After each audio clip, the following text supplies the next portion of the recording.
ಆಕಾಶವಾಣಿ ಹಾಸನ.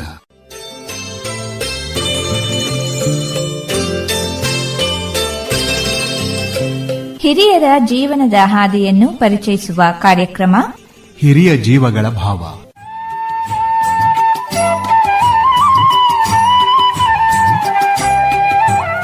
ಕೇಳಿ ಹಿರಿಯ ಜೀವಗಳ ಭಾವ.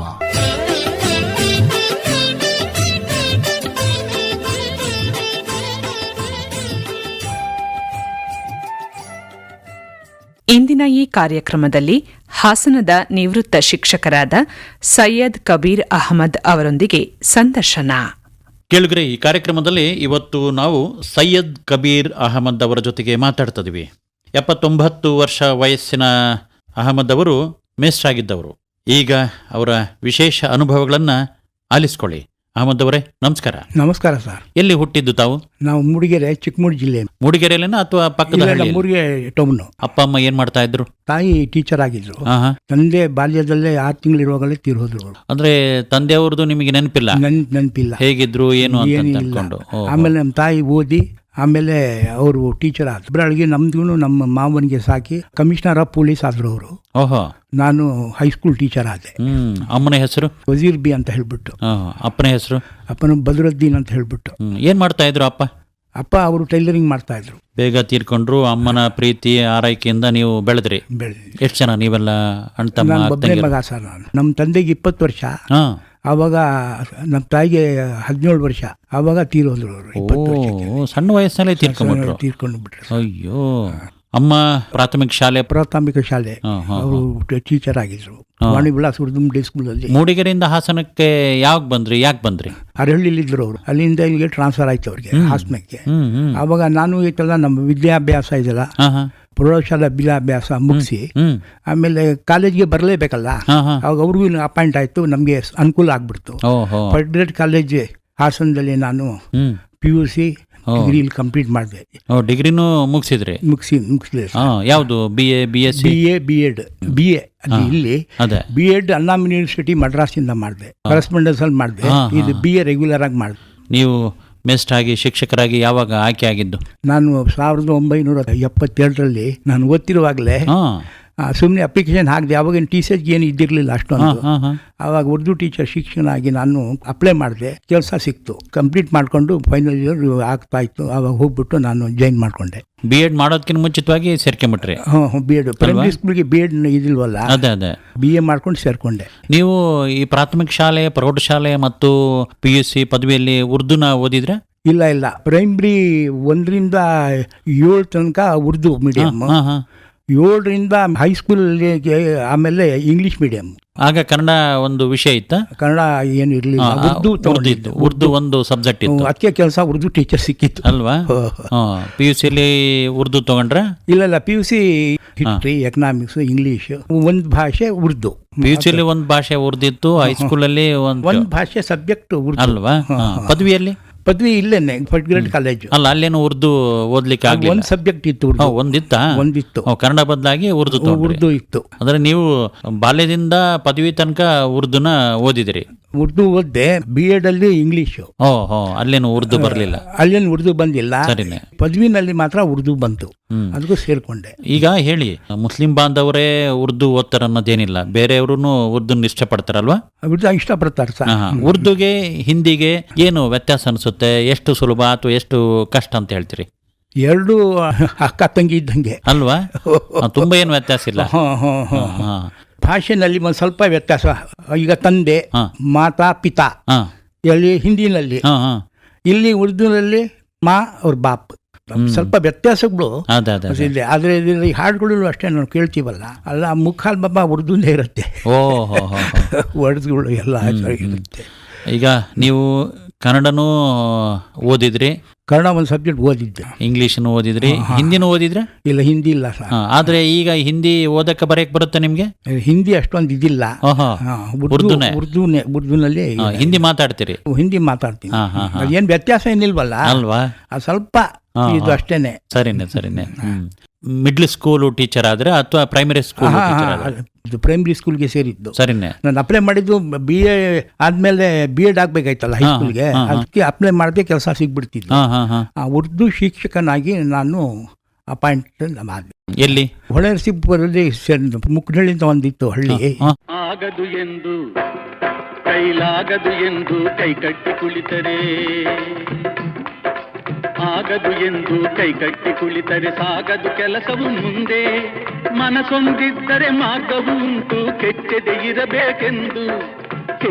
ಇರಬೇಕೆಂದೆಂದು.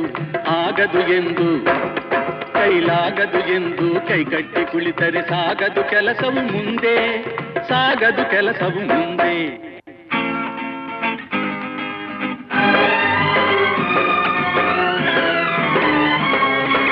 ಕೆತ್ತಲಾಗದು ಕಗ್ಗಲ್ಲೆಂದು ಎದೆಗುಂದಿದ್ದರೆ ಶಿಲ್ಪಿ, ಕೆತ್ತಲಾಗದು ಕಗ್ಗಲ್ಲೆಂದು ಎದೆಗುಂದಿದ್ದರೆ ಶಿಲ್ಪಿ. ಆಗುತ್ತಿತ್ತೆ ಕಲೆಗಳ ಬೀಡು, ಗೊಮ್ಮಟೇಶನ ನೆಲೆನಾಡು, ಬೇಲೂರು ಹಳೆಬೀಡು.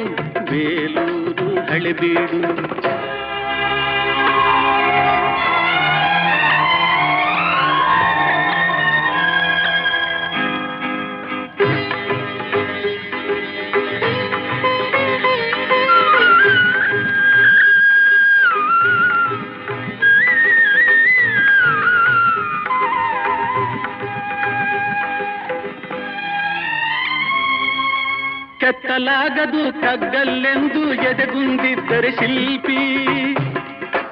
ಆಗುತ್ತಿತ್ತೆ ಕಲೆಗಳ ಬೀಡು, ಗೊಮ್ಮಟೇಶನ ನೆಲೆನಾಡು, ಬೇಲೂರು ಹಳೆಬೀಡು.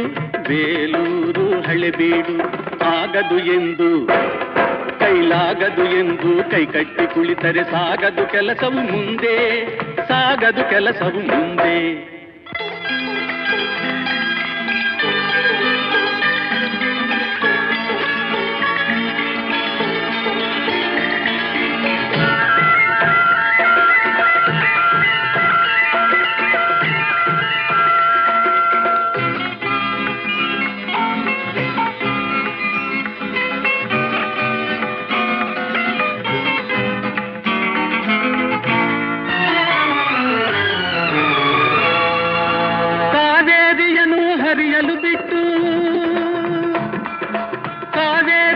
ಹರಿಯಲು ಬಿಟ್ಟು ವಿಶ್ವೇಶ್ವರಯ್ಯ ಶ್ರಮ ಪಡದಿದ್ದರೆ, ಕನ್ನಂಬಾಡಿಯ ಕಟ್ಟದಿದ್ದರೆ,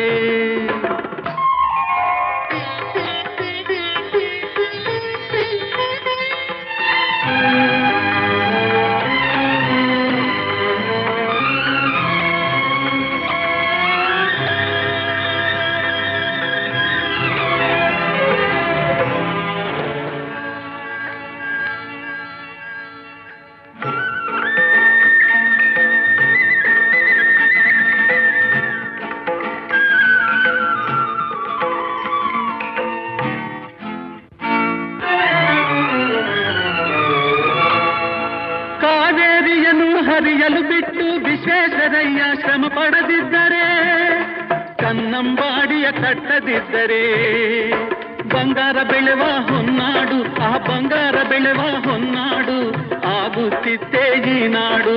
ಕನ್ನಡ ಸಿರಿನಾಡು, ನಮ್ಮ ಕನ್ನಡ ಸಿರಿನಾಡು. ಆಗದು ಎಂದು ಕೈಲಾಗದು ಎಂದು ಕೈಕಟ್ಟಿ ಕುಳಿತರೆ ಸಾಗದು ಕೆಲಸವು ಮುಂದೆ.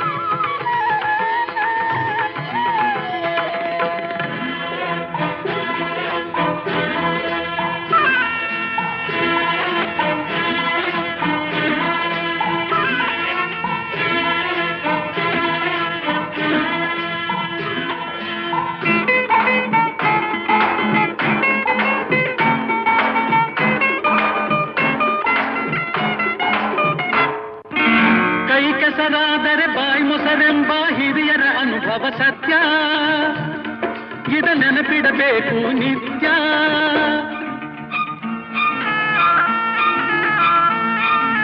ಕೈ ಕೆಸರಾದರೆ ಬಾಯಿ ಮೊಸರೆಂಬ ಹಿರಿಯರ ಅನುಭವ ಸತ್ಯ. ಇದ ನೆನಪಿಡಬೇಕು ನಿತ್ಯ. ದುಡಿಮೆಯ ನಂಬಿ ಬದುಕು, ದುಡಿಮೆಯ ನಂಬಿ ಬದುಕು, ಅದರಲ್ಲೇ ದೇವರ ಹುಡುಕು. ಬಾಳಲಿ ಬರುವುದು ಬೆಳಕು, ನಮ್ಮ ಬಾಳಲಿ ಬರುವುದು ಬೆಳಕು. ಆಗದು ಎಂದು ಕೈಲಾಗದು ಎಂದು ಕೈಕಟ್ಟಿ ಕುಳಿತರೆ ಸಾಗದು ಕೆಲಸವು ಮುಂದೆ. ಮನಸ್ಸೊಂದಿದ್ದರೆ ಮಾರ್ಗವು ಉಂಟು, ಕೆಚ್ಚದೆ ಇರಬೇಕೆಂದು, ಕೆಚ್ಚದೆ ಇರಬೇಕೆಂದೆಂದು.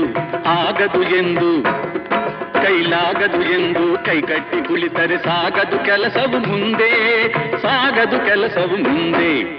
ಅಲ್ಲಿ ಹಳ್ಳಿಲಿ ಹೋಗಿ ನಾನು 3 ವರ್ಷ ಅಲ್ಲಿ ಕೆಲಸ ಮಾಡಿದೆ. ಎಂತ ಊರು? ಮುಕ್ಕನಹಳ್ಳಿ ಅಂತ ಹೇಳ್ಬಿಟ್ಟು, ಹಳ್ಳಿ ಮೈಸೂರಿಂದ ಅಲ್ಲಿಂದ 3 ಕಿಲೋಮೀಟರ್ ದೂರ. ಅಲ್ಲಿ ನಾನು ಕೆಲಸ ಮಾಡ್ತಾ ಇದ್ದೆ. ನೀವು ಹಾಸನದಲ್ಲಿ ಇದ್ರಿ, ಹಳ್ಳಿ ಮೈಸೂರು ಹತ್ರ ಶಿಕ್ಷಕರಾಗಿ ನಿಯೋಜನೆ ಆದ್ರಿ. ಇಲ್ಲಿಂದ ಓಡಾಡ್ತಿದ್ರೆ? ಇಲ್ಲ, ಅಲ್ಲಿ ಮನೆ ಮಾಡಿದ್ದು ಹಳ್ಳಿ ಮೈಸೂರಲ್ಲಿ. ನಾವು ಇನ್ನೊಬ್ರು ಧಾರವಾಡದವ್ರು ಮುನಾಫ್ ಅಂತ ಇದ್ರು, ಅವ್ರ ಜೊತೆಲಿ ಇಬ್ಬರು ನಮ್ಮ ರೂಮ್ ಮಾಡ್ಕೊಂಡು ನಾವು ಅಲ್ಲಿದ್ದು. ಅಮ್ಮ ಇಲ್ಲಿದ್ರ? ಅಮ್ಮ ಇಲ್ಲಿದ್ದು. ಬಾರಕ್ ಒಂದ್ಸರಿ ರಜಾ ಬಂದ ತಕ್ಷಣ ಬಂದ್ಬಿಡ್ತಿದ್ದೆ ಇಲ್ಲಿ. ನಮ್ಮ ಮಾವನು ಅವರು ಕಮಿಷನರ್ ಆಫ್ ಪೊಲೀಸ್ ಆದ್ರು ಅವರು. ಹೌದಾ? ಓಹೋ. ಅಂದ್ರೆ ನೀವು, ನಿಮ್ಮ ಮಾವ, ಅಮ್ಮ. ನಮ್ಮ ಮಾವ ಅಂದ್ರೆ ನಮ್ಮ ತಾಯಿ ತಮ್ಮ. ಅದೇ ಗೊತ್ತಾಯ್ತು. ನನ್ನ ವಯಸ್ಸಿನಿಂದ ಇದ್ರು ಅವರು. ಓಹೋ, ನಿಮ್ಮ ವಯಸ್ಸಿನವ್ರೆ. ಈಗ ನೀವು ಆ ಕಡೆಗೆ ಉದ್ಯೋಗಕ್ಕೆ ಸೇರ್ಕೊಂಡ್ರಲ್ಲ, ಅಮ್ಮ ಇಲ್ಲಿ ಉದ್ಯೋಗ ಮಾಡ್ತಾ ಇದ್ರು. ಆಮೇಲೆ ಹೊಳೆನರಸೀಪುರದಿಂದ ಇನ್ನೆಲ್ಲಿಗೆ ಹೋದ್ರಿ? ಹೊಳೆನರಸೀಪುರದಿಂದ ನನಗೆ ಮದುವೆ ಆಯ್ತು. ಅವರು ಟೀಚರು, ಅರಕಲ್ಗೋಡು ಉರ್ದು ಪ್ರಥಮ ಶಾಲೆಯಲ್ಲಿ ಟೀಚರ್ ಆಗಿದ್ರು. ಹಾಸನದವ್ರು ಅವರು, ನಮ್ಮ ಮನೆಯವರು. ಮದುವೆ ಆಯ್ತು. ಯಾರು ನೋಡಿದ್ರು? ನೀವು ನೋಡಿದ್ರೆ, ಅಮ್ಮ ನೋಡಿದ್ರೆ, ಹೇಗೆ? ಅದು ಅರೇಂಜ್ ಮ್ಯಾರೇಜ್. ಅಮ್ಮ ನೋಡಿದ್ರು. ಆಮೇಲೆ ಅರಕಲ್ಗೋಡು ಟೀಚರ್ ಆಗಿದ್ರು. ಅವಾಗ ನಾನು ಹೊಳೆನರಸೀಪುರದಿಂದ ಅಲ್ಲಿ ಹಸ್ಬೆಂಡ್ ವೈಫ್ ಕ್ವಶನ್ ಇತ್ತಲ್ಲ, ಅದೇ ಸ್ಕೂಲ್ಗೆ ನನಗೂ ಟ್ರಾನ್ಸ್ಫರ್ ಆಯ್ತು. ನೀವೇ ಕೇಳಿದ್ರ ಅಥವಾ? ನಾನು ಕೇಳಿದೆ. ಹಸ್ಬೆಂಡ್ ವೈಫ್ ಕ್ವಶನ್ ಇತ್ತಲ್ಲ, ಅಲ್ಲಿಂದ ಕೇಳಿದೆ ನಾನು. ಅವ್ರ ಹೆಸರೇನು? ಅವ್ರು ಶಾಹಿದಾ ಖಾನಮ್ ಅಂತ ಹೇಳ್ಬಿಟ್ಟು. ಅವ್ರಿಗೆ ಈ ಡಿಪಾರ್ಟ್ಮೆಂಟ್ ಇಂದ ಬೆಸ್ಟ್ ಟೀಚರ್ ಅವಾರ್ಡ್ ಕೊಟ್ಟಿದ್ದಾರೆ. ನಿಮಗೂ ಸಿಕ್ಕಿದೆ? ಫೋಟೋ ಇದೆ. ನಮಗೂ ಸಿಕ್ಕಿದೆ, ಅವ್ರಿಗೂ ಸಿಕ್ಕಿದೆ. ಅವಾಗ 2,000 ಕೊಟ್ಟಿದ್ರು ಅವ್ರಿಗೆ. ಅಮ್ಮಗೂ ಸಿಕ್ಕಿತ್ತ? ಇಲ್ಲ, ಅಮ್ಮಗೆ ಸಿಕ್ಕಿಲ್ಲ. ಈಗ ನಮ್ಮ ಫ್ಯಾಮಿಲಿ ಎಲ್ಲ ಟೀಚರೇ ಸರ್ ನಮ್ದು ಅಲ್ವಾ. ನಾನು, ನಮ್ಮ ತಾಯಿ, ನಮ್ಮ ಮನೆಯವರು, ನಮ್ಮ ಮಗಳು ಟೀಚರು, 2 ಸೊಸೆಂದ್ರು ಟೀಚರು ನೋಡಿ. ಆಮೇಲೆ ಇನ್ನೊಬ್ಬ ಮಗ ಟೀಚರು. ಎಲ್ಲ ಟೀಚರ್ ಫ್ಯಾಮಿಲಿ ನಮ್ದು. ಈಗ ನಿಮಗೆ 79 ವರ್ಷ ವಯಸ್ಸಾಗಿದೆ. ಮನೇಲಿ ಯಾರು ಇದ್ದೀರಿ? ನಾನು, ನಮ್ಮ ಮನೆಯವರು, ಆಮೇಲೆ ನಮ್ಮ ಸೊಸೆ ಇದ್ದಾರೆ. ಸೊಸೆ ಮಗ ಇಲ್ಲೇ ಇದ್ದಾರೆ. ಅವ್ರ ಜೊತೆಯಲ್ಲಿ ನಾವು ಇದ್ದೀವಿ. ಅಮ್ಮ ಯಾವಾಗ? ಅಮ್ಮ ತೀರೋಗಿ ಒಂದು 7-8 ವರ್ಷ ಆಯ್ತು. ಎಷ್ಟನೇ ವಯಸ್ಸಿನಲ್ಲಿ ತೀರ್ಕೊಂಡ್ರು? ಅವರು 83 ವರ್ಷ ವಯಸ್ಸಿನಲ್ಲಿ ತೀರೋದು. ಬಹಳ ಸಂತೋಷ ಪಟ್ಟಿದ್ದಾರೆ ನಿಮ್ಮ ಬೆಳವಣಿಗೆ ಇದನ್ನೆಲ್ಲ ನೋಡಿ ಅಲ್ವಾ? ಸಂತೋಷ. ಈಗ ಅರಕಲ್ಗೂಡು ತಾಲೂಕಿಗೆ ಹೋದ್ರಿ, ಆಮೇಲೆ ಇಬ್ರು ಇನ್ನೆಲ್ಲಿಗೆ ಹೊರಟ್ರಿ? ಬೇಲೂರಿಗೆ ಬಂದು. ಬೇಲೂರಿಗೆ ಇಬ್ರು ಬಂದ್ಬಿಟ್ರೆ? ಮೂಡಿಗೆರೆ ಹತ್ರ ಅಲ್ಲ ನಮ್ಗೆ.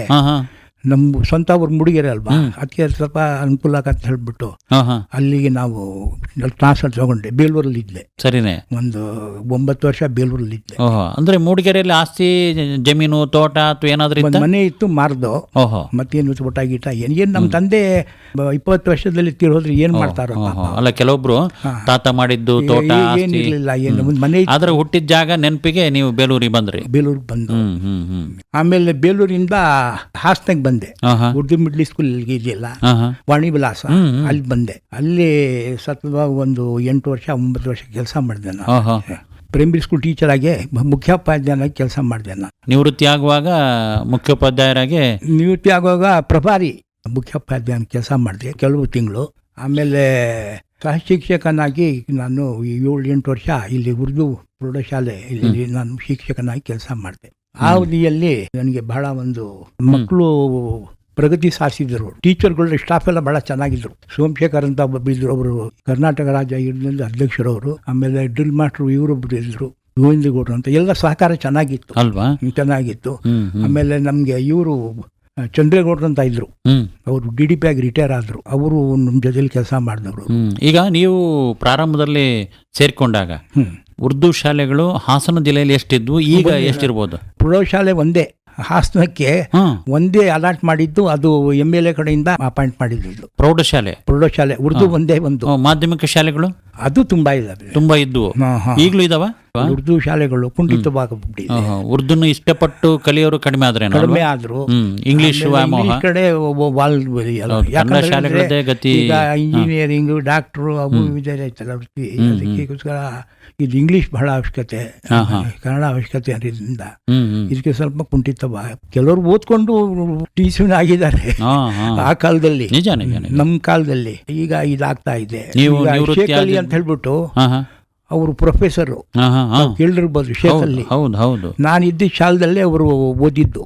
ಶೇಖ್ ಅಲಿ ಅಂತ ಹೇಳ್ಬಿಟ್ಟು ಬೆಲ್ಗೌಡವರು ಅಂತವ್ರು ಇದ್ದಾರೆ, ಇತಿಹಾಸ ತಜ್ಞರಲ್ವಾ? ಇತಿಹಾಸ ತಜ್ಞರು. ಅವರು ನಮ್ಮ ಶಾಲೆಯಲ್ಲೇ ಓದಿದ್ದು. ಆ ಕಾಲದಲ್ಲಿ ಹೇಳ್ತಾ ಇದ್ರು ಶೇಖ್ ಅಲಿ ಅವರು, ಬೆಲ್ಗೌಡವರು ಪ್ರೊಫೆಸರ್. ನೀವು ಯಾವಾಗ ನಿವೃತ್ತಿ ಆಗಿದ್ದು? ನಾನು ನಿವೃತ್ತಿ 2005ರಲ್ಲಿ ನಿವೃತ್ತಿ. 5ರಲ್ಲಿ. ನಿಮ್ಮ ಶ್ರೀಮತಿಯವರು? ಅವರು 2007ರಲ್ಲಿ ನಿವೃತ್ತಿ ಆದರು. 2 ವರ್ಷ ವ್ಯತ್ಯಾಸ. ಎಷ್ಟು ಜನ ಮಕ್ಕಳು ತಮಗೆ? ನಮಗೆ 4 ಮಕ್ಕಳು ಸರ್. ಒಬ್ಬಳು ಹೈಸ್ಕೂಲ್ ಟೀಚರು, ನೇರಳೆ ಕಟ್ಟ ಅಂತ ಹೇಳ್ಬಿಟ್ಟು ಇದೆ ಬೇಲೂರು ತಾಲೂಕು. ಅದೇನು ಉರ್ದು ಅಲ್ಲ? ಅದು ಉರ್ದು ಅಲ್ಲ, ಅದು ಹೈಸ್ಕೂಲ್. ಒಬ್ರು ಸೈನ್ಸ್ ಟೀಚರ್, ಅವರು ಕೆಲಸ ಮಾಡ್ತಾ ಇದ್ದಾರೆ. ಆಮೇಲೆ ಮಗ ಮೆಡಿಕಲ್ ಶಾಪ್ ಇಟ್ಟಿದ್ದಾನೆ ಇಲ್ಲಿ ಪೆನ್ಷನ್ ಮಾಲ್ದಲ್ಲಿ, ಹಾಸನದಲ್ಲಿ ಮೆಡಿಕಲ್ ಶಾಪ್ ಇಟ್ಕೊಂಡಿದ್ದಾರೆ ಸ್ವಂತ. ಅವ್ರ ವೈಫು ಟೀಚರು ಇಟ್ಕೊಂಡಿದ್ದಾರೆ. ಆಮೇಲೆ ಇನ್ನೊಬ್ಳು ಮಗಳು ಹೌಸ್ ವೈಫು, ಅವರು ಹುಣಸೂರು ಮದುವೆ ಮಾಡ್ಕೊಟ್ಟಿದ್ದೀವಿ. ಆಮೇಲೆ ಇನ್ನೊಂದು ಚಿಕ್ಕವನು ಮನ್ಸೂರ ಕಾಲೇಜಲ್ಲಿ ಡ್ರಿಲ್ ಟೀಚರ್ ಆಗಿದ್ದಾನೆ. ಅವ್ರ ವೈಫು ಲೆಕ್ಚರರು. ನಿಮ್ಮ ಕುಟುಂಬದಲ್ಲಿ ಮೇಷ್ಟ್ರುಗಳೇ ಹೆಚ್ಚಿಗಿದ್ದೀರಿ ಅಲ್ವಾ? ಹೆಚ್ಚಿಗೆ. ಹೌದು. ಅಮ್ಮನೂ ಮೇಷ್ಟ್ರೆ, ನೀವು ಮಗನಾಗಿ ನೀವು ಮೇಷ್ಟ್ರ ಆದ್ರಿ. ಸೊಸೆ ನಿಮ್ಮ ಶ್ರೀಮತಿ 2 ಜನ ಟೀಚರು, ನೋಡಿ ಮಕ್ಕಳು ಟೀಚರು. ನೀವು ಮೇಷ್ಟ್ರ ಆಗಿದ್ರಲ್ಲ, ಒಟ್ಟು ಅವಧಿ ಎಷ್ಟು ಸೇವೆ ಸಲ್ಲಿಸಿದ್ರಿ? 32 ವರ್ಷ ಸೇವೆ ಅವಧಿ. 32 ವರ್ಷಗಳಲ್ಲಿ ಏನು ವಿಶೇಷವಾದ ಸ್ಮರಣೀಯವಾದ ಕೆಲಸ ಮಾಡಿದ್ರಿ? ಮಕ್ಕಳಿಗೆ ನಾನು ಒಳ್ಳೆ ಪಾಠ ಕೊಟ್ಟಿದ್ದೀನಿ. ನನ್ನ ಕೆಲಸ ನೋಡಿ ಡಿಪಾರ್ಟ್ಮೆಂಟ್ LK ಅತೀಕ್ ಅವರು ಅಂದಿನ ಕಾಲದಲ್ಲಿ DDPI ನಮ್ಮ ಶಾಲೆಯ ಅಭಿವೃದ್ಧಿ ನೋಡಿ ನಾನು ಅವಾಗ ಹೆಡ್ ಮಾಸ್ಟರ್ ಹಾಕಿದ್ದೆ. ಅವಾಗ ಅವರು ಮೆಚ್ಚುಗೆ ವ್ಯಕ್ತಪಡಿಸಿ ಇಡೀ ಇದರಲ್ಲಿ ನಮ್ದು SLC ರಿಸಲ್ಟ್ ಇದೆಯಲ್ಲ, ಅದು 100% ರಿಸಲ್ಟ್ ಕೊಟ್ಟಿದ್ದೆವು ನಾವು. ಎಷ್ಟು ಮಕ್ಕಳಿದ್ರು ಆವಾಗ? ಒಂದು 30 ಮಕ್ಕಳಿದ್ರು. ಅದು ಒಬ್ಬರು ಖುಷಿಯಾಗ್ಬಿಟ್ಟು ಉರ್ದು ಶಾಲೆಯಲ್ಲಿ ಇಂಥ ಒಂದು ಪ್ರಗತಿ ಆಗಿಲ್ಲ 100ಕ್ಕೆ 100% ಅಂತ ಹೇಳ್ಬಿಟ್ಟು ಚನ್ನಪಟ್ಟಣದಲ್ಲಿ ಒಂದು ಕಾನ್ಫರೆನ್ಸ್ ಆಯಿತು. ಸಮಾರಂಭದಲ್ಲಿ ನನಗೆ ಬೆಸ್ಟ್ ಟೀಚರ್ ಅಂತ ಹೇಳ್ಬಿಟ್ಟು ನನಗೆ ಒಂದು ಇದು ಮಾಡಿ ಗೌರವಿಸಿದ್ರು. ಮತ್ತಿನ್ನೂ ಬೇರೆ ಪ್ರಶಸ್ತಿಗಳು ಬಂದಿದ್ದಾವೆ.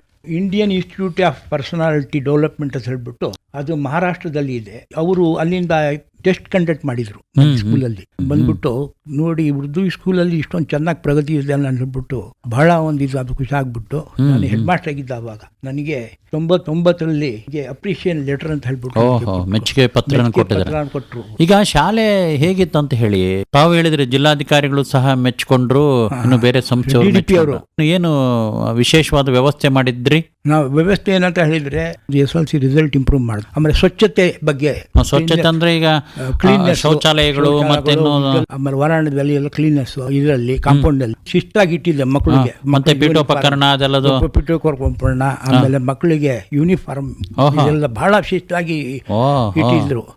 ಒಂದ್ಸಾರಿ ಏನಾಯ್ತು ಅಂತ ಹೇಳಿದ್ರೆ ಟೀಚರ್ಸ್ ಡೇ ಇತ್ತು, ನಮ್ಮ ಮಕ್ಕಳಿಗೆ ಕರ್ಕೊಂಡು ಹೋಗಿದ್ದು. ಎಲ್ಲಾ ಮಕ್ಕಳು ಸ್ವೀಟ್ ಹಂಚ್ತಾ ಇದ್ರು. ಎಲ್ಲಾ ಮಕ್ಕಳು ಓಡಿ ಓಡಿ ಓಡಿ ಹೋಗಿ ನುಗ್ತಾ ಇದ್ರು. ಮಕ್ಕಳು ಡಿಸಿಪ್ಲಿನ್ ಒಂದ್ ಕಡೆ ಕೂತಿದ್ರು. ಕೊನೆಗೆ ಹೋದ್ರಂತ ಹೇಳ್ಬಿಟ್ಟು SP ಅವರು ಇವ್ರಿಗೆ 4 ಸ್ವೀಟ್ ಕೊಡ್ರಿ ಅಂತ. ಅಷ್ಟೊಂದು ಡಿಸಿಪ್ಲಿನ್ ಇತ್ತು. ಶಾಲೆ ಚೆನ್ನಾಗಿ ಅಭಿವೃದ್ಧಿ ಮಾಡಿದ್ರು ಸರ್ ನಾವು ಅವಾಗ ಅವಧಿಯಲ್ಲಿ. ಈಗ ಬರ್ತಾ ಬರ್ತಾ ಕುಂಠಿತವಾಗಿದೆ. ಬಹಳ ಚೆನ್ನಾಗಿ ಒಂದು ಅಭಿವೃದ್ಧಿ ಆಗಿತ್ತು ಶಾಲೆ. ಉರ್ದು ಶಾಲೆ ಅಂತ ಹೇಳಿದ್ರೆ ಬಹಳ ಇಲ್ಲದು. ಮಕ್ಕಳಿಗೆ ತಾಳ್ಮೆ, ಸಹನೆ, ಶಿಸ್ತು, ಕ್ರಿಯಾಶೀಲತೆ ಇವನ್ನೆಲ್ಲ ಮೇಷ್ಟ್ರುಗಳು ಹೇಳಬೇಕು, ಪೋಷಕರು ಹೇಳಬೇಕು. RTO ಒಬ್ಬೊಬ್ರು ಇದ್ರು, ಅವರು ಬಂದು ಕೂಡ ನಮ್ಮ ಶಾಲೆಗೆ ಟೀಚರ್ಸ್ಗೆಲ್ಲ ಇನಾಮ್ ಅಂತ ಹೇಳ್ತಾರೆ, ಮೆಚ್ಚುಗೆ ಅಂತ ಎಲ್ಲಾರ್ಗು ಒಂದೊಂದು ಇಟ್ಕೊಟ್ರು. ಟೀಚರು ಹಂಗೆ ಇದ್ರು ಸರ್. ಚಂದ್ರೇಗೌಡರು ಅಂತ ಇದ್ರು, ಹನುಮ ನಾಯಕ್ ಅಂತ ಇದ್ರು. ನಿಜಕ್ಕೂ ಕೂಡ ಅವರು ಹನುಮ ನಾಯಕ್ ಅಂತ ಹೇಳಿದ್ರೆ ಬಹಳ ಒಳ್ಳೆ ಅವರು ಈಗ BO ಆಗಿದ್ದಾರೆ. ಆಮೇಲೆ ಚಂದ್ರೇಗೌಡರು ಅಂತ ಹೇಳ್ಬಿಟ್ಟು ಅವರು DDP ಆಗಿ ರಿಟೈರ್ ಆದ್ರು. ಅವ್ರ ಅಂತ ಅವರು ಬಂದು ಆ ಶಾಲೆಯನ್ನು ಅಭಿವೃದ್ಧಿ ಮಾಡಿದ್ರು ಸರ್. ಮಕ್ಕಳಿಗೆ ಕೂರಿಸ್ಬಿಟ್ಟು 4:15 ಆದ್ಮೇಲೆ ಹೋಗಕ್ ಬಿಡ್ತಿರ್ಲಿಲ್ಲ. ಮತ್ತೊಂದು ಗಂಟೆ ಅಲ್ಲೇ ಕೂರಿಸ್ಕೊಂಡು ಟೀಚರ್ಸ್ ಕೂರಿಸ್ಕೊಂಡು ಅವರು ಇರ್ತಿದ್ರು. ಮಕ್ಕಳು ಕೂಗಾಡ್ತಿರ್ಲಿಲ್ವಾ ಹೋಗ್ಬೇಕು ಸರ್ ನಾವು ಮನೆಗೆ? SLC ಮಕ್ಕಳಿಗೆ ಎಲ್ಲಾರ್ಗು ಇಲ್ಲ, ಒಳ್ಳೆ ರಿಸಲ್ಟ್ ಬರ್ಲಿ ಅಂತ ಹೇಳಿ ಅದಕ್ಕೆ 100% ರಿಸಲ್ಟ್ ಬಂತು. ಶ್ರದ್ಧೆಯಿಂದ ಪ್ರೀತಿ ವಿಶ್ವಾಸದಲ್ಲಿ ಇದ್ರು ಅಲ್ವಾ? ಮಕ್ಕಳಲ್ಲಿ ಪ್ರೀತಿ ವಿಶ್ವಾಸ, ನಮ್ಮ ಸ್ಟಾಫ್ ಅಲ್ಲಿ ಪ್ರೀತಿ ವಿಶ್ವಾಸ ಎಲ್ಲ ಚೆನ್ನಾಗಿತ್ತು. ತಾವು BA/B.Ed ಮಾಡ್ಕೊಂಡ್ರಲ್ಲ, ಮುಂದೆ ಹೈಸ್ಕೂಲ್ ಟೀಚರ್ ಆಗಿ ಅಥವಾ ಇನ್ನು ಬೇರೆ ಉನ್ನತ ಸ್ತರಕ್ಕೆ ಹೋಗ್ಲಿಕ್ಕೆ ಪ್ರಯತ್ನ ಮಾಡಲಿಲ್ಲ? MA ಹೋದೆ, ಆಮೇಲೆ ಯಾಕೋ ಹಿಸ್ಟ್ರಿ ಮೇಜರ್ ತಗೊಂಡಿದ್ದೆ, ಯಾವುದೋ ಇದರಿಂದ ಕಾರಣದಿಂದ ಮೊದಲಕ್ಕೆ ಬಿಟ್ಟೆ. ಅಂದ್ರೆ ಇಲ್ಲಿ ಶಾಲೆ ಕೆಲಸಗಳು ಹೆಚ್ಚಾಗ್ಬಿಟ್ಟು ಶಾಲೆಗೂ ಚೆನ್ನಾಗಿ ನೀವು ಸಮಯ ವಿನಿಯೋಗ ಮಾಡಿದಿರಿ. ನಮ್ಗೆ ಪೂರ್ತಿ ಸ್ಟಾಫ್ ಐತಲ್ಲ ಅವಾಗ. ರಜೆಗಳು ತೆಗೆದುಕೊಳ್ಳೋದು ಅದರಲ್ಲೇ ಹೆಂಗೆ ನಿಮ್ಮ ಆಲೋಚನೆ? ಈಗ ಕೆಲವೊಬ್ರು ಮೇಸ್ಟ್ರುಗಳು ಅಷ್ಟಾಗಿ ರಜೆಗಳು ತೆಗೆದುಕೊಂಡಿಲ್ಲ. ಏನಾದ್ರು ಬೇಕಂತ ಹೇಳಿದ್ರೆ ರಜೆ ಅಂತೂ ಬೇಕೇ ಬೇಕು, ಮನುಷ್ಯನಿಗೆ ಐತಲ್ಲ, ಅನಿವಾರ್ಯ ಇದ್ರೆ ತಗೊಳ್ತಾರೆ. ಆದ್ರೆ ಎಷ್ಟೋ ರಜೆಗಳನ್ನ ತೆಗೆದುಕೊಳ್ದಲ್ಲೇ ಹಾಗೆ ಉಳಿಸ್ಕೊಂಡು ಹೋಗ್ಬಿಟ್ಟಿದ್ದಾರೆ. ಆತರ ನಿಮ್ದೇನಾದ್ರೂ ರಜೆನೂ ಬಳಸ್ಕೊಂಡಿದ್ದೀರಿ, ಆಮೇಲೆ ಕೆಲಸನೂ ಚೆನ್ನಾಗಿ ಮಾಡಿದಿರಿ ಅಲ್ವಾ? ಈಗ ಕವನ ರಚನೆ ಅದೆಲ್ಲ ಅಭ್ಯಾಸ ಇದೆ ಅಂತ ಹೇಳ್ತಾ ಇದ್ರು. ಸುಮಾರು ಒಂದು 50 ಕವನಗಳನ್ನ ರಚನೆ ಮಾಡಿದ್ದೀನಿ. ನೀವು ಓದುವಾಗ ಅಥವಾ ಶಿಕ್ಷಕರಾಗಿದ್ದಾಗ್ಲೇನೆ ಶುರುವಾಯ್ತಾ? ಇಲ್ಲ ಸರ್, ಅವಾಗ ಏನು ಟೈಮ್ ಸಿಗ್ತಿರ್ಲಿಲ್ಲ. 20% 40% ರಿಸಲ್ಟ್ ಕಮ್ಮಿ ಬಂದ್ಬಿಟ್ರೆ ಇಂಕ್ರಿಮೆಂಟ್ ಇಸ್ಬಿಡೋರು. ಆ ರೀತಿ ಮಾಡೋದು. ಶಿಕ್ಷೆ ಕೊಡ್ತಿದ್ರು? ಶಿಕ್ಷೆ ಕೊಡ್ತಿದ್ರು. ಅವಾಗ ಬೇರೆ ಯಾವ ಹವ್ಯಾಸ ಆಸಕ್ತಿಗಳನ್ನ ನೀವು ರೂಢಿಸ್ಕೊಳ್ಳಕ್ ಹೋಗಿಲ್ಲ. ಆಮೇಲೆ ರಿಟೈರ್ ಆದ್ಮೇಲೆ ಯೋಚನೆ ಮಾಡಿದೆ, ಏನ್ ಮಾಡ್ಬೇಕು ಮುಂದಕ್ಕೆ, ಜೀವನ ಏನು, ಮನೇಲಿ ಕೂತ್ಕೊಬಿಟ್ರೆ ರೆಸ್ಟ್ ಇಟ್ಬಿಡುತ್ತೆ. ರೆಸ್ಟ್ ಇದ್ರೆ ರೆಸ್ಟ್ ಆಗ್ಬಿಟ್ರೆ ಈ ಮೆದುಳಿಗೆ, ನಮ್ಮ ಬಾಡಿಗೆ ಎಲ್ಲ ಏನಾಗುತ್ತೆ ಅಂತ ಹೇಳಿದ್ರೆ ಅದು ಇದಾಗಲ್ಲ. ಆದ್ರಿಂದ ಮನುಷ್ಯ ಇದಾನಲ್ಲ, ಯಾವಾಗ್ಲೂ ಅವನು ಕೆಲಸದಲ್ಲಿ ತೊಡ್ಕೋಬೇಕು. ಮೆದುಳಿಗೆ ಕೆಲಸ ಕೊಡ್ಬೇಕು. ಮೆದುಳಿಗೆ ಕೆಲಸ ಕೊಟ್ರೆ ಮಾತ್ರ ಮನುಷ್ಯ ಇದೆಯಲ್ಲ, ಕಾಯಿಲೆ ಗೀಲೆ ಎಲ್ಲ ಆಗೋದು ಇದರಿಂದಾನೆ. ಚಿಂತೆ ಮಾಡ್ತಾ ಕೂತ್ಕೊಂಡ್ರೆ ನಾನೇನು ಯೋಚನೆ ಮಾಡಿದೆ, ನನ್ನ ಮೆಡಿಕಲ್ ಶಾಪ್ ಇದೆ, ನನಗೆ ಸ್ಟೇಜ್ ಸಿಗ್ಬೇಕು. ಈಗ ನನಗೆ ಮೇಸ್ಟ್ ಆಗಿದ್ದವ್ರು ನೀವು ಸುಮ್ಮನೆ ಕುತ್ಕೊಂಬಕ್ ಆಗಿಲ್ಲ. ಐಡೆಂಟಿಟಿ ಮಾಡ್ಬೇಕಾದ್ರೆ ಸುಮ್ಮನೆ ಯಾರು ಸ್ಟೇಜ್ ಮೇಲೆ ಕೂರಿಸಲ್ಲ. ಬನ್ನಿ ಸ್ಟೇಜ್ ಮೇಲೆ ಕೂರಿಸಿಂದ ಕೂರಕ್ಕಾಗಲ್ಲ, ಕೂರಿಸಿದ್ರು ಮಾತಾಡಕ್ ಬರಲ್ಲ. ಈಗ ನಾನೇನ್ ಮಾಡಿದೆ, ಏನ್ ಮಾಡ್ಬೇಕು ನಾನು ಯೋಚನೆ ಮಾಡ್ಕೊಂಡೆ. ರಿಟೈರ್ ಆಸೋಸಿಯೇಷನ್ ಮಿತ್ರಕೂಟ ಅಂತಲ್ಲ, ಎಲ್ಲ ಸೇರ್ಬಿಟ್ಟು ಜನಗಳ ಜೊತೆ ಸೇರ್ಬೇಕು, ಬೆರಿಬೇಕು. ಆದ್ರೆ ಏನ್ ಮಾಡಿದೆ, ಈ ಒಂದು ಕವಿತೆ ಬರಿಬೇಕು, ಕನ್ನಡದಲ್ಲೇ ಉರ್ದುನಲ್ಲಿ ಕವಿತೆ ಬರಿಬೇಕು. ಅನ್ವರ್ ಖಾನ್ ಅಂತ ಹೇಳ್ಬಿಟ್ಟು ಅವರು ನಮ್ಗೆ ಮಾರ್ಗದರ್ಶಕರಾಗಿದ್ರು. ಅವರು ಅನ್ವರ್ ಖಾನ್ 50 ವರ್ಷದಿಂದ ನಾನು ಅವರು ಕವಿ ಆಗಿದ್ರು. ಅವ್ರ ಜೊತೆಲಿ ಹೋಗಿ ಸೇರ್ಕೊಂಡೆ. ನಾನು ಸೇರ್ಕೊಂಡು ನಾನು ಕವಿತೆ ಬರೆಯಕ್ಕೆ ಶುರು ಮಾಡಿದೆ. ಮಾಡ್ತಾ ಮಾಡ್ತಾ ಮಾರ್ಗದರ್ಶನದಲ್ಲಿ ನಾನು ಕೂಡ ಚೆನ್ನಾಗಿ ಬಂದು ಇದಾಯ್ತು. ಎಂತೆಂಥದ್ರ ಬಗ್ಗೆ ಬರೆದಿರಿ? ನಾನು ತಾಯಿ ಬಗ್ಗೆ. ತಂದೆ ಬಗ್ಗೆ ಬರೀಲಿಲ್ವಾ? ತಂದೆನ ಬೇಗ ಕಳ್ಕೊಂಡ್ರಿ. ತಾಯಿ ಬಗ್ಗೆ ಏನ್ ಬರೆದ್ರಿ? ತಾಯಿ ಬಗ್ಗೆ ಏನಂತ ಹೇಳಿದ್ರೆ, वो माँ है मुझे मोहब्बत से पाला है, इसी के दम से बोल बाला है, वो भूखी रहकर हमें प्यार से खिलाती है, माँ का मर्तबा बड़ा आला है ಅಂತ ಹೇಳ್ಬಿಟ್ಟು ಒಂದು ಏನದು ಕನ್ನಡದಲ್ಲಿ ಹೇಳಿ ನಮ್ಗೆ ಕೇಳಿದ್ರೆ. ಮಾ ಹೇ ಮುಜೆ ಮೊಹಬ್ಬತ್ ಸೆ ಪಾಲಾ ಹೈ, ಆ ತಾಯಿ ಇದೆಯಲ್ಲ ನಮ್ಗೆ ಪ್ರೀತಿಯಿಂದ ಸಾಕತ್ತೆ. ಇಸಿಗೆ ಘರ್ ಮೇ ಬೋಲ್ ಬಾಲಾ ಹೈ, ಅವ್ರ ಮನೆಯಲ್ಲಿ ಇದ್ರೇನೆ ಕಳೆ. ಅಮ್ಮ ಮನೆಯಲ್ಲಿ ಇಲ್ಲ ಅಂದ್ರೆ ಬಹಳ ಬೇಸರ. ಸಾಮೂಹಿಕವಾಗಿ ಯಾರು ಬಂದ್ರು ಅಮ್ಮಂಗೆ ಕೇಳೋದು, ತಂದೆಗೆ ಆಮೇಲೆ, ತಾಯಿಗೆ ಮುಂಚೆ ಅಮ್ಮ ಯಾರಿದ್ದೀರಿ ಅಂತ. ಅಮ್ಮ ಯಾಕಂದ್ರೆ ಊಟ ಹಾಕತ್ತಲ್ಲ. ಆಮೇಲೆ ನಾನು ಒಂದು ಕವಿತೆಯನ್ನು ನಾನು ಬರೆದಿದ್ದೀನಿ. ಇದರಲ್ಲಿ ಒಂದು ದೇಶ ಇದು ಸಾರೇ ಜಹಾನ್ ಸೆ ಅಚ್ಚಾ ಇದೆಯಲ್ಲ, ಆ ರೀತಿ ಇದರಲ್ಲಿ ನಾನು ನನ್ನ ಸ್ವಂತ ಖೌಮಿ ತರಾನ ಅಂತ. ಜಾನ್ ಸೆ ಭಿ ಹಮ್ಕೋ ಪ್ಯಾರಾ ಯೇ ಜಾನೆ ಜಹಾಂ ಹಮಾರಾ, ಜಾನ್ ಸೆ ಭಿ ಹಮ್ಕೋ ಪ್ಯಾರಾ ಯೇ ಜಾನೆ ಜಹಾಂ ಹಮಾರಾ, ರಕ್ತಾ ಹೈ ಶಾನ್ ಐಸಿ ಹಿಂದೂಸ್ತಾನ್ ಹಮಾರಾ, रखता है शान ऐसी हिंदुस्तान हमारा, आजाद और गांधी रहबर रहे हों जिसके, आजाद और गांधी रहबर रहे हों जिसके, फिर क्यों ना हो सलामत रोशन जहां हमारा, ये आरज़ू है अपनी हर एक रहे सलामत, ये आरज़ू है अपनी हर एक रहे सलामत, फूले फले हमेशा ये गुलसिता हमारा, जीते हैं हम वतन पर मर जाएंगे वतन पर, जीते हैं हम वतन पर मर जाएंगे वतन पर, हर जर्रे जर्रे में हर जर्रे हैं वतन के, ये जानो जहां हमारा, ऊंचा रहे तिरंगा जब तक हो चांद सूरज, ऊंचा रहे तिरंगा जब तक हो चांद सूरज, दुनिया में ऐसे चमके नामो निशा हमारा, दुनिया में ऐसे चमके नामो निशा हमारा, फूली हुई है खुशबू दुनिया में इस चमन की, फूली हुई है खुशबू दुनिया में इस चमन की, फूलों की अंजुमन में महके जहां हमारा, खूने जिगर से सींचा आओ कबीर मिलकर इस मुल्क को सवारे, ತಖಲ್ಲುಸ್ ಅಂತ ಹೇಳ್ತಲ್ಲ ಅದು. ಇದು ಕನ್ನಡದಲ್ಲಿ ಒಂದು ಸಾರಾಂಶ ಹೇಳಿ, ಈ ಒಂದು ಗೀತೆದು ನಾನು ಹೇಳ್ತೀನಿ. आओ कबीर मिलकर इस मुल्क को सवारे, हक मांगता है हमसे हिंदुस्तान हमारा. ಸಾರಾಂಶ ऊंचा रहे तिरंगा जब तक हो चांद सूरज. ನಮ್ಮ ತಿರಂಗ ಇದೆಯಲ್ಲ, ಈ ಪ್ರಪಂಚ ಇರೋ ತನಕನೂ ಇರಬೇಕು. ಸೂರ್ಯ ಚಂದ್ರ ಯಾವಾಗ ತನಕ ಇರುತ್ತೋ ಆವಾಗ ತನಕ ನಮ್ಮ ಬಾವುಟ ಹಾರ್ತಾ ಇರಬೇಕು, ಹಾರ್ತಾ ಇರಬೇಕು, ಹಾರ್ತಾ ಇರಬೇಕು. ದುನಿಯಾ ಮೇ ಐಸೆ ಚಮಕೆ ನಾಮೋ ನಿಶಾ, ಪ್ರಪಂಚದಲ್ಲಿ ಮಿಳಿಗ್ತಾ ಇರಬೇಕು, ಪ್ರಜ್ವಲಿಸ್ತಾ ಇರಬೇಕು. ದುನಿಯಾ ಮೇ ಐಸೆ ಚಮಕೆ, ನಮ್ಮ ಹೆಸರು ಹೊಳಿತಾ ಇರಬೇಕು. ಇನ್ನೊಂದೇನಂತ ಹೇಳಿದ್ರೆ, ಜೀತೆ ಹೇ ಹಮ್ ವತನ್ ಪರ್ ಮರ್ ಜಾಯೆಂಗೆ ವತನ್ ಪರ್. ದೇಶಕ್ಕಾಗಿ ಬಾಳೋಣ, ದೇಶಕ್ಕಾಗಿ ಸಾಯೋಣ. ಹರ್ ಜರ್ರೆ ಮೇ ವತನ್ಕೆ, ನಮ್ಮ ಈ ಒಂದು ಕಣ ಕಣದಲ್ಲಿ ದೇಶಕ್ಕಾಗಿ ನಾವು ಜೀವನ ಕೊಡೋಣ.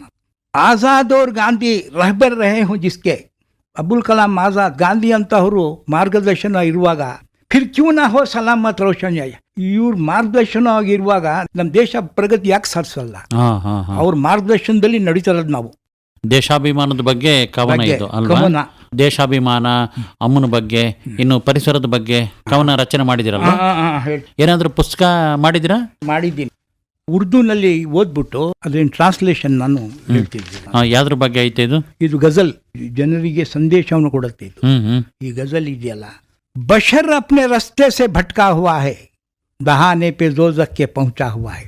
ಮಾನವ ತಮ್ಮ ಹಾದಿಯನ್ನು ಮರೆತು ಹೋಗಿದ್ದಾನೆ, ಅವನು ನರಕದ ಅಂಚೆಗೆ ಹೋಗಿರ್ತಾನೆ, ನರಕದ ಅಂಚೆಗೆ ಹೋಗಿರ್ತಾನೆ. ಹರ್ ಏಕ್ ಶೇರ್ ಮೇ ಫಿಕ್ರೆ ಅಖ್ಬಾಲ್ ಜಾಗೆ, ಯೆ ಜಜ್ಬಾ ಮೇರೆ ದಿಲ್ ಮೇ ಉಬ್ರಾ ಹುವಾ ಹೈ.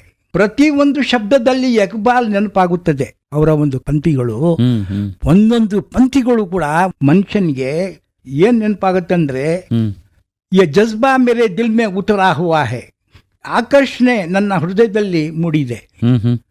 ನಾ ಇಜಹಾರೆ ಉಲ್ಫತ್ ನ ರಸ್ಮೆ ವಫಾ ಹೈ, ಕಹಾ ಆಕೆ ಹಮ್ದಮ್ ತು ಟಹರಾ ಹುವಾ ಹೈ. ಬಲಿದಾನವನ್ನು ಕೊಟ್ಟು ಈ ತೋಟವನ್ನು ಬೆಳೆಸಿದ್ದೇವೆ ನಾವು. ಬಶರ್ ಅಪ್ನೆ ರಸ್ತೆ ಸೆ ಭಟ್ಕಾ ಹುವಾ ಹೈ. ಇವತ್ತು ಏನಾಗಿದೆ ಅಂತ ಹೇಳಿದರೆ, ನಾವೆಲ್ಲ ಮರೆತು ಬಿಟ್ಟಿದ್ದೀವಿ, ಒಳ್ಳೆಯದನ್ನು ಬಿಟ್ಟಿದ್ದೀವಿ, ಕೆಟ್ಟದ್ದನ್ನು ನಾವು ಇವತ್ತು ನೋಡ್ತಾ ಇದ್ದೀವಿ. ಹೈ ರುಖಾರ್ ರಾಹೆ ಸಫರ್ ಬಿ ಮುಷ್ಕಿಲ್, ಚಲೂ ಯಾ ರುಕೂ ज़हन उलझा हुआ है. जिगर का लहू देके सींचा है हमने, ಜಿಗರ್ ಕಾ ಲಹು ದೇಕೆ ಸಿಂಚಾ ಹೈ. ಬಲಿದಾನವನ್ನು ಕೊಟ್ಟು ಈ ತೋಟವನ್ನು ಬೆಳೆಸಿದ್ದೇವೆ. ಆ ಬಲಿದಾನ ಎಲ್ಲರೂ ಒಬ್ಬರದ್ದೇ ಆಗಿಲ್ಲ. ಇದು ಎಲ್ಲ ಧರ್ಮದವರು ಎಲ್ಲ ಒಂದಾಗಿ ಈ ದೇಶಕ್ಕಾಗಿ ಸ್ವಾತಂತ್ರ್ಯ ಪಡೆದಿರೋದು ನಾವು ಮರಿಬಾರ್ದದ್ದು.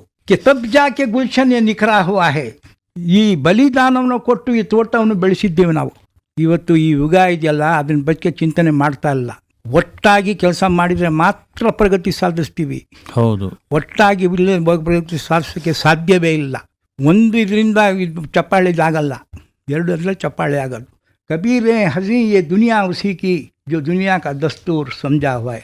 ನಾನು ಸ್ವಂತವಾಗಿ ಹೇಳ್ಕೊಡ್ತಾ ಇರೋದು, ನಾವು ಪ್ರಪಂಚದ ನಿಯಮಗಳನ್ನು ಚೆನ್ನಾಗಿ ಅರ್ಥಕೊಳ್ಬೇಕು, ಹಾಗೂ ಆ ಪ್ರಪಂಚದ ನಿಯಮಗಳನ್ನು ಪೂರ್ಣ ನಡಿಬೇಕು ನಾವು.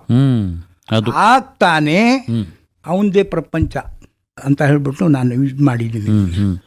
ರೇಡಿಯೋ ಕಾರ್ಯಕ್ರಮಗಳನ್ನ ಕೇಳ್ತಾ ಇರ್ತೀರ? ರೇಡಿಯೋ ಕಾರ್ಯಕ್ರಮ ಅಂತೂ ನಾನು ನನ್ನ ಜೀವ. ಅದು ಎಷ್ಟನೇ ವಯಸ್ಸಿನಿಂದ ಕೇಳ್ತಿದ್ದೀರಿ ರೇಡಿಯೋ? ನಾನು ರಿಟೈರ್ ಆದ್ಮೇಲೆ ಎಲ್ಲ ಕೆಲಸ ಮಾಡಿದ್ದು. ಯಾಕಂದ್ರೆ ಮಕ್ಕಳಿಗೆ ನಾವು ದ್ರೋಹ ಮಾಡಂಗಾಗತ್ತೆ. ಈಗಲೂ ಎಷ್ಟೋ ಜನ ಮೇಸ್ಟ್ರುಗಳು ರೇಡಿಯೋ ಕೇಳ್ತಾ ಕೇಳ್ತಾ ಅವ್ರವ್ರ ಕೆಲಸ ಮಾಡ್ಕೊಂಡು ನಾನು ಮಾಡ್ತೀನಿ ಈಗ. ಅಲ್ಲ, ನೀವು ಶಿಕ್ಷಕರಾಗಿದ್ದಾಗ ರೇಡಿಯೋ ಕೇಳ್ತಿದ್ರೆ? ಇಲ್ಲ, ರೇಡಿಯೋ ರಿಟೈರ್ ಆದ ತಕ್ಷಣನೇ 500 ರೂಪಾಯಿ ಕೊಟ್ಟು ಪ್ಲೀತ್ ರೇಡಿಯೋ ಬಹದ್ದೂರ್ ಅಂತ ತಗೊಂಡೆ. ಪ್ರಪಂಚದ ಜ್ಞಾನ ಬೆಳೆಸಬೇಕಾದ್ರೆ ಸೆಂಟ್ರಲ್ ಲೈಬ್ರರಿಗೆ ಹೋಗ್ತಾ ಇದ್ದೆ ಅವಾಗ ಮುಂಚೆ. ಈಗ ಹೋಗ್ತಾ ಅಲ್ವಾ? ಎಲ್ಲ ಇಲ್ಲೇ ಸಿಗ್ತಾ ಇದೆಯಲ್ಲ ಸರ್ ಈಗ. ಯಾವ್ದ್ರಲ್ಲಿ? ಮನೆಯಲ್ಲೇ ರೇಡಿಯೋದಲ್ಲಿ.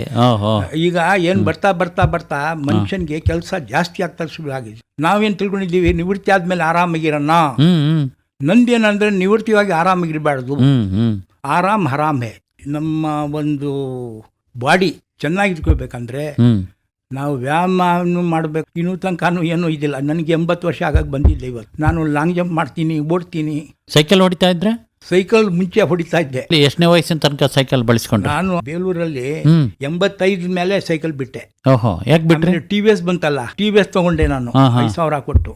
ಮನುಷ್ಯನ ಆಸೆ ಇದೆಯಲ್ಲ, ಇನ್ನೂ ಜಾಸ್ತಿ ಲಗ್ಜರಿ ಕೇಳ್ತಾನ ಅಲ್ವಾ? ಫ್ರಿಜ್ ಬೇಕು, ಇದ್ ಬೇಕು, ಅದ್ ಬೇಕು, ಏನೇನ್ ಬರುತ್ತೆ ಅದೆಲ್ಲ ಬೇಕಂತ ಇದ್ ಮಾಡ್ತಾನೆ. ನಾನು ನ್ಯೂಸ್ ಕೇಳ್ತೀನಿ. ಹಾಸನ ಶಾಸನ ಅಂತ ಹೇಳ್ಬಿಟ್ಟು ನಮ್ಮ ಇರ್ಷಾದ್ ಡಾಕ್ಟರ್ ಬಹಳ ಚೆನ್ನಾಗಿ ಇದ್ ಮಾಡ್ತಾರೆ. ಅದು ಶುಭ ನುಡಿ ಬಹಳ ಚೆನ್ನಾಗಿರುತ್ತೆ. ಮನುಷ್ಯನಿಗೆ ಒಂದು ಹಿತ.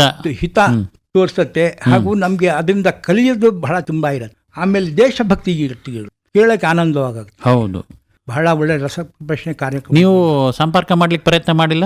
ಆಕಾಶವಾಣಿಗೆ ರಸಪ್ರಶ್ನೆ ಕಾರ್ಯಕ್ರಮದಲ್ಲಿ ನಾನು ಭಾಗವಹಿಸಿ ಉತ್ತರ ಹೇಳ್ಬೇಕನ್ನೋ ಥರ ಆಲೋಚನೆ ಬಂದಿಲ್ವಾ? ನನಗೆ ನಿಮಗೆ ನೋಡೋಕ್ಕೆ ನನಗೆ ಬಹಳ ಇದಿತ್ತು.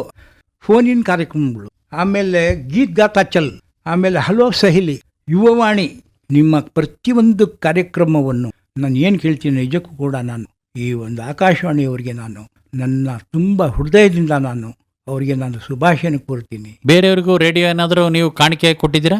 ಇಲ್ಲ, ಯಾರು ಕೊಟ್ಟಿಲ್ಲ. ಮತ್ತೆ ಬೇರೆಯವ್ರಿಗೆ ರೇಡಿಯೋ ಕೇಳಿ ಅಂತ ಹೇಳಿರ್ಬೇಕು ನೀವು.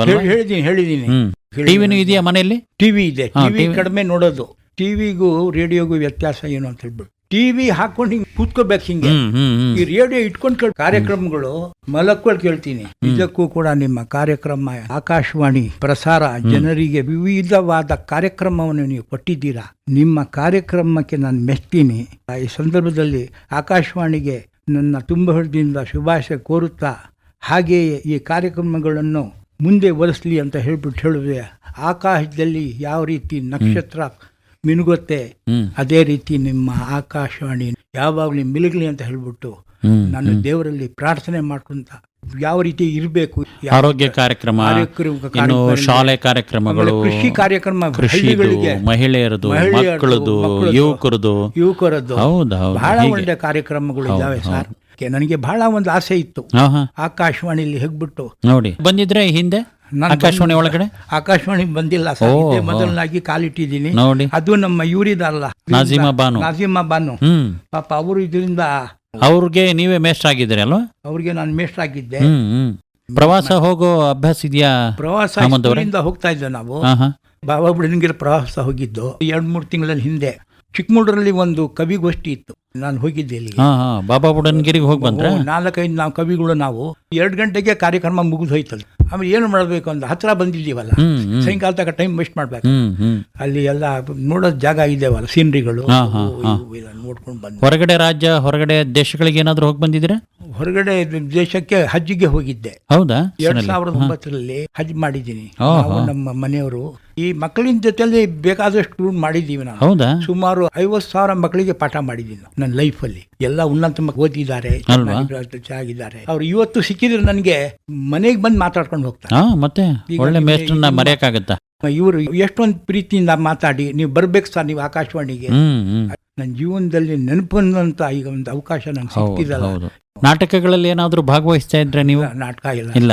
ಯಾವುದೇ ಸಮಾರಂಭದಲ್ಲಾದ್ರೂ ಇಂಡಿಪೆಂಡೆಂಟ್ ಡೇ, ರಿಪಬ್ಲಿಕ್ ಡೇ ನಾನು ಭಾಗವಹಿಸಿ ಅಲ್ಲಿ ನಾನು ಸ್ಪೀಚ್ ಮಾಡ್ತೀನಿ. ನೋಡಿ, ಇದು ನಮ್ಮ ದೇಶ, ನಾವು ದೇಶದಲ್ಲಿ ಮಾಡಬೇಕಂತ ಕರ್ತವ್ಯವೇನು, ನಿಜ, ನಾವು ಅಂಬೇಡ್ಕರ್ ಕೊಟ್ಟಿರೋಂಥ ಕೊಡುಗೆ ಏನು, ಸಂವಿಧಾನ ಏನು, ಫಂಡಮೆಂಟಲ್ ರೈಟ್ಸ್ ಏನು, ದೇಶಕ್ಕಾಗಿ ನಾವು ದುಡಿಬೇಕು, ದೇಶಕ್ಕಾಗಿ ಪ್ರಗತಿ ಸಾಧಿಸಬೇಕು. ನಾವು ಪ್ರಗತಿ ಸಾಧಿಸಿದ್ರೆ ದೇಶ ಪ್ರಗತಿ ಸಾಧಿಸಿದಂಗೆ. ಹೌದು. ನಮ್ಮಿದ್ರಲ್ಲಿ ಎಲ್ಲರೂ ಆಚರಣೆಗೆ ಬರ್ತಾರೆ, ಆಸಕ್ತಿ ಇದೆ. ಆಮೇಲೆ ಫ್ಲಾಗ್ ಹಾಯ್ಸ್ಟ್ ಮಾಡಿ ಸಂಭ್ರಮ ಸಡಗರದಿಂದ ಅಲ್ವಾ, ಆಮೇಲೆ ಈ ಸ್ವೀಟ್ ಹಚ್ಚಿ, ಸಿಹಿ ಹಚ್ಚಿ ಎಲ್ಲ ಇದು ಮಾಡ್ತೀವಿ. 79ನೇ ವಯಸ್ಸಿನಲ್ಲಿ ನಿಮ್ಮ ಆರೋಗ್ಯದ ಪರಿಸ್ಥಿತಿ ಹೇಗಿದೆ ಅಹಮದ್ ಅವರೇ? ಪರವಾಗಿಲ್ಲ ಸರ್. ಆಗಿಂದಾಗೆ ಆಸ್ಪತ್ರೆಗೆ ಹೋಗಿ ಬಂದಿದ್ದೀರಾ? ಹೋಗಿದ್ದೆ ಒಂದ್ಸರಿ, 3 ದಿವಸ ಇದ್ದೆ. ಆಮೇಲೆ ಮತ್ತೇನು ಇದಿಲ್ಲ. ಇವತ್ತು ಬೇಕಾದ್ರೆ ರೌಂಡ್ ಹೊಡಿತೀನಿ. ಕೈ ಕಾಲು ಗಟ್ಟಿದೆ. ಪಾರ್ಕಿಗೆ ಹೋಗ್ತೀವಲ್ಲ ಅಲ್ವಾ, ಆರೋಗ್ಯವೇ ಸೌಭಾಗ್ಯ. ಹೌದು. ಏನ್ ಬಹಳ ಇಷ್ಟಪಟ್ಟು ಊಟ ಮಾಡ್ತೀರಿ? ನಾನು ಜಾಸ್ತಿ ಊಟ ಮಾಡೋದು ಏನಂತ ಹೇಳಿದ್ರೆ ತರಕಾರಿನೇ. ಬಿರಿಯಾನಿ ನನಗೆ ಹಿಡಿಸಲ್ಲ, ಮೀನ್ ಹಿಡಿಸತ್ತೆ. ಮೀನಂದ್ರೆ ಬಹಳ ಖುಷಿ. ತರಕಾರಿ ಅಂದ್ರೆ ಸಾರು ಪಲ್ಯದಲ್ಲಿ ತರಕಾರಿಗಳು ಹೆಚ್ಚಿರಬೇಕು. ಯಾವ ತರಕಾರಿ ಬೇಕಾದ್ರೂ. ಹಸಿ ತರಕಾರಿಗಳನ್ನು ತಿಂತೀರಾ? ಇಲ್ಲ, ಹಸಿ ಇಲ್ಲ. ಹಣ್ಣುಗಳು ತಿಂತೀವಲ್ಲ, ಪಪಾಯಿ ಹಣ್ಣು. ನಮ್ ಕಡೆ ಕಿತ್ಲಿ ಹಣ್ಣು ಜಾಸ್ತಿ ಅಲ್ಲ. ಕೆಲವೊಬ್ರು ಗೊತ್ತಿಲ್ದಂಗೆ ಏನೋ ಕೆಟ್ಟ ಅಭ್ಯಾಸವನ್ನ ಅಂಟಿಸ್ಕೊಂಡ್ಬಿಡ್ತಾರೆ. ನೀವು ಆತರ ಆಗ್ಲಿಲ್ಲೇನೋ ಅಲ್ವಾ? ಇಲ್ಲ. ಕುಡಿತಕ್ಕೊಳಗಾಗೋದು, ಆಮೇಲೆ ದುಶ್ಚಟಗಳು. ನಾವು ಒಳ್ಳೆಯವ್ರ ಜೊತೆಲಿ ನಾವು ಬೆಳೆದಿರೋದು. ಅದಕ್ಕೆ ಸರ್ವಜ್ಞ ಹೇಳ್ತಾನೆ, ಸಜ್ಜನರ ಮಾತು ಹೆಜ್ಜೆನು ಸವಿದಂತೆ, ದುಷ್ಟರ ಮಾತು ಸವಿದಂತೆ ಸರ್ವಜ್ಞ ಅಂತ ಹೇಳ್ತಾರೆ. ಒಳ್ಳೆಯವ್ರ ಸಮಾಜದಲ್ಲಿ ಇದ್ಬಿಟ್ರೆ ಒಳ್ಳೇದೇ ಆಗ್ತೀವಿ ನಾವು. ನಿಜ. ಮೊನ್ನೆ ನಾನು ಹೇಳ್ತಾ ಇದ್ದೆ ಒಬ್ರಿಗೆ, ನಾವು ಓದೋದು ಬೇಡ, ಏನು ಬೇಡ, ಒಳ್ಳೆಯವ್ರ ಜೊತೆಲಿ ಇದ್ಬಿಟ್ರೆ, ಓದೋನ್ ಜೊತೆಲಿ ಇದ್ಬಿಟ್ರೆ ನಮಗೂ ಓದ್ಬಿಡ್ಬಿಡ. ನಾನು ಓದ್ಬೇಕು, ನಾನು ಮುಂದೆ ಸಾಗ್ಬೇಕು. ಕುಡ್ಕೊಂಡ್ ಜೊತೆಲಿ ಸೇರಿದ್ರೆ ನಾನು ಕುಡಿಬೇಕು, ನಾನು ಇದ್ ಮಾಡ್ಬೇಕು ಅಂತ. ಒಳ್ಳೆ ಸಂಘ ಇದೆಯಲ್ಲ, ಅದು ಬಹಳ ಮುಖ್ಯವಾದ. ಹಾಳಾಗ್ತಾ ಇರೋದು ಕೆಟ್ಟ ಸಂಘದಿಂದ ಸಮಾಜ ಹಾಳಾಗ. ನಾವು ಒಳ್ಳೆಯವ್ರ ಸಂಘದಿಂದ ಒಳ್ಳೇದಿದ್ಬಿಟ್ರೆ ನಿಜ. 80 ವರ್ಷಕ್ಕೆ ನಾನು ಕಾಲಿಡ್ತಾ ಇದ್ದೀನಿ. ಇವತ್ತು ಕೂಡ ಆಯ್ತಲ್ಲ, ನಾನು ಕೆಟ್ಟ ಹವ್ಯಾಸ ಇರ್ಲಿದ್ರಿಂದ ನಾನು ಇವತ್ತು ಆರಾಮಾಗಿ ರೌಂಡ್ ಹೊಡಿತೀನಿ, ತಿಂತೀನಿ, ಓಡಾಡ್ತೀನಿ, ಎಲ್ಲ ಕೆಲಸ ಮಾಡ್ತೀನಿ. ಪುಸ್ತಕಗಳು ಮನೆಯಲ್ಲಿ ಎಷ್ಟಿದಾವೆ ಓದವು? ತುಂಬಾ ಇದಾವೆ. ಎಂತೆಂತ ಪುಸ್ತಕಗಳಿದಾವೆ? ಕುರಾನ್ ಓದ್ತೀನಿ, ಆಮೇಲೆ ಪ್ರಜಾವಾಣಿ ಪೇಪರ್ ಬರುತ್ತೆ. ಉರ್ದು ಪೇಪರ್ನು ಬರ್ತಾವ ನಿಮ್ಮ ಮನೆಗೆ? ಉರ್ದು ಪೇಪರ್ ಬರುತ್ತೆ, ಈಗ ನಿಂತು ಹೋಗಿದೆ ಸ್ವಲ್ಪ. ಕನ್ನಡನೂ ಓದ್ತೀನಿ, ಉರ್ದುನೂ ಓದ್ತೀನಿ, ಎಲ್ಲಾದ್ರೂ ಇದು ಮಾಡ್ಕೊಂಡು ನಾನು ನನ್ನ ಜೀವನವನ್ನು ನಾನು ಹೇಳ್ತಿಲ್ಲ ಸುಗಮವಾಗಿ ಸಾಗಿಸ್ತಾ ಇದ್ದೀನಿ ಅಲ್ವಾ? ಅದೇ ಬೇಕಾಗಿರೋದು. ಅಪ್ಪ ಬಹುಬೇಗ ತೀರ್ಕೊಂಡ್ರು, ಅಪ್ಪನ ಪ್ರೀತಿನ ನೀವು ಪಡ್ಕೊಳ್ಳಿಕ್ಕಾಗಲಿಲ್ಲ. ಆದರೆ ಅಮ್ಮ ನಿಮ್ಮನ್ನು ಬಹಳ ಪ್ರೀತಿಯಿಂದ ಬೆಳೆಸಿದ್ರು. ಅಮ್ಮನ ಆರೈಕೆಯಲ್ಲಿ ಬೆಳೆದ ನೀವು ಮೇಸ್ಟ್ರಾದ್ರಿ. ಅಮ್ಮನ ಜೊತೆಗೇನೆ ಒಂಥರ ನೀವು ಟೀಚರ್ ಆಗಿ ಕೆಲಸ ಮಾಡ್ಕೊಂತ ಬಂದ್ರಿ. ಅಮ್ಮ ನೀವು ಒಂದೇ ಶಾಲೆಯಲ್ಲಿ ಏನಾದರೂ ಕೆಲಸ ಮಾಡಿದ್ರೆ ಮೇಸ್ಟ್ರುಗಳಾಗಿ? ಅವ್ರು ರಿಟೈರ್ ಆದ್ಮೇಲೆ ಆ ಶಾಲೆಗೆ ಹೋದೆ. ಓಹೋ, ಯಾವ ಶಾಲೆ? ಉರ್ದು ಮಿಡ್ಲ್ ಸ್ಕೂಲ್ ಇಲ್ಲೇ ವಾಣಿ ವಿಲಾಸ, ಅಲ್ಲಿ ಟೀಚರ್ ಆಗಿದ್ರು. ಅಮ್ಮ ಅಲ್ಲಿ ಮೇಸ್ಟ್ರ್ ಆಗಿದ್ರು. ಬೇಲೂರಿಗೆ ಟ್ರಾನ್ಸ್ಫರ್ ಆಯ್ತು. ಬೇಲೂರಿಂದ ಇಲ್ಲಿಗೆ ನಾನು ಟ್ರಾನ್ಸ್ಫರ್ ಆದೆ. ಅಮ್ಮ ಮೇಸ್ಟ್ರ್ ಆಗಿದ್ದಾಗ್ಲೇನೆ ನೀವು ಮೇಸ್ಟ್ರ್ ಆದ್ರಿ ಅಲ್ವಾ? 1960 ಕೆಲಸ ಸಿಗ್ತು ಅವ್ರಿಗೆ. ಆಯ್ತು. ಯಾವಾಗ ನಿವೃತ್ತಿ ಆಗಿದ್ದು? ಅವರು ಒಂದು 20 ವರ್ಷ ಅಲ್ಲ, ಅವರು ಸರ್ವಿಸ್ ಇರುವಾಗ್ಲೇನೆ ನೀವು ಸೇರ್ಕೊಂಡ್ರಿ. ತುಂಬಾ ಸರ್ವಿಸ್ ಇತ್ತು ಅವ್ರಿಗೆ, ಸೇರ್ಕೊಂಡೆ. ನೋಡಿ ಅಮ್ಮನು ಖುಷಿ ಪಟ್ರು. ನಾನು ಟೀಚರ್ ಆದೆ, ನನ್ನ ಮಗನೂ ಟೀಚರ್ ಆದ ಅಂತ ಅಲ್ವಾ? ಹೌದು ಸರ್, ಹೌದು ಸರ್. ಸಂತೋಷ ಆಯ್ತು ಸೈಯದ್ ಕಬೀರ್ ಅಹಮದ್ ಅವರೇ. ಆಕಾಶವಾಣಿ ನಿಲಯಕ್ಕೆ ಬಂದು ತಾವು ತಮ್ಮ ಬಾಲ್ಯದ ದಿನಗಳನ್ನ ನೆನಪು ಮಾಡ್ಕೊಳ್ತಾ ಅನೇಕ ಸಂಗತಿಗಳನ್ನು ಹಂಚಿಕೊಂಡ್ರಿ. ಲವಲವಿಕೆಯಿಂದ ಇದ್ದೀರಿ. ಒಳ್ಳೇದಾಗ್ಲಿ. ನಮಸ್ಕಾರ. ನಿಮಗೂ ಒಳ್ಳೇದಾಗಲಿ ಸರ್.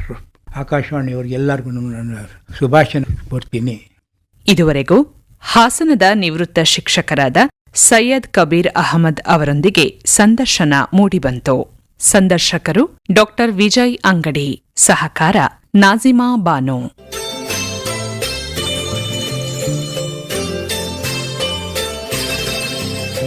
ಹಿರಿಯ ಜೀವಗಳ ಭಾವ ಮೂಡಿಬಂತು.